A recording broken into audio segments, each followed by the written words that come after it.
we have one of our partners here, and it's Heart for Africa, and it is Hannah, is a representative. Yeah, Hannah, come on over. Give her a huge round of applause.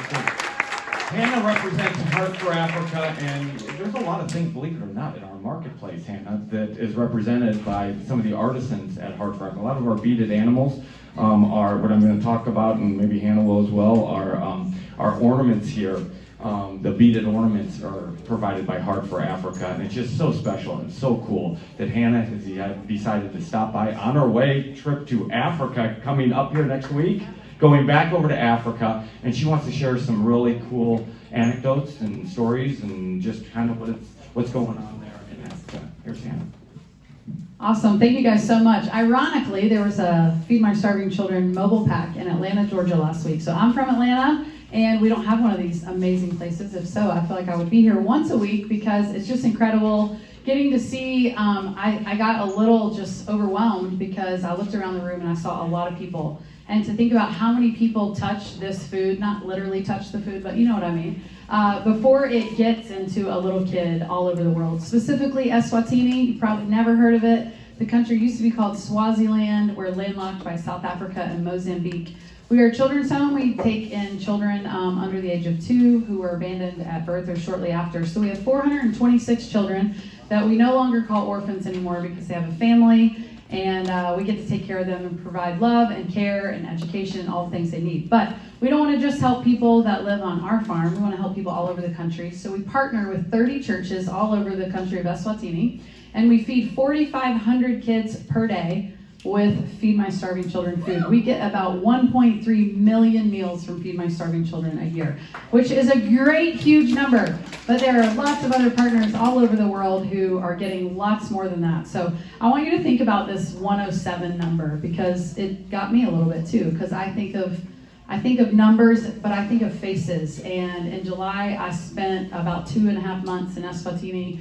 We had lots of people come over and travel with us, and one of my favorite things to do is go to our church partners. But a lot of them are really far away, and I get really car sick, so I normally just say, hey, send me the one close by. But my boss was like, hey, you need to go out and see some other churches. So I was like, all right, I'll do it.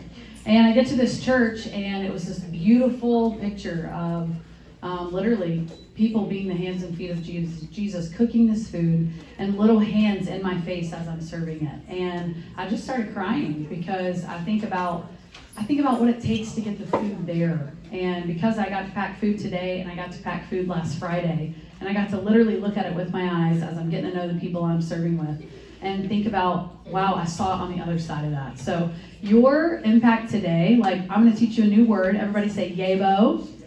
Yebo means yes in Siswati. So if you ever want to say a new word, yebo.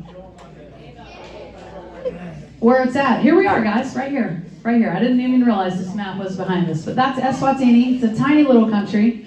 But you guys said yebo to what you don't even understand today. And I think it's so far beyond our grasp. But my hope and prayer is that on the other side of heaven one day, you'll get to see a lot of little kids and a lot of people that got to benefit from receiving the food that you packed. And I know you probably are like, Richard, where's Richard? We packed today, and he did this for work. He got to go volunteer for the afternoon, and this is kind of this place where he comes to go. He got off work, and I thought, this is so cool. And I love seeing all you young people here too. It's amazing. So please keep coming back. Feed My Starving Children is our biggest partner. Both food providers and, like Tom said, in the marketplace, they're our largest customer. So we have artisans that make a lot of this handcrafted stuff. So if you're looking for a new ornament, these are special for FMSC only. And then there's some beaded animals in the back. But thank you guys so much for what you did. I'd love for you to consider what Tom said and partner with Feed My Starving Children so that we can keep feeding kids together all over the world.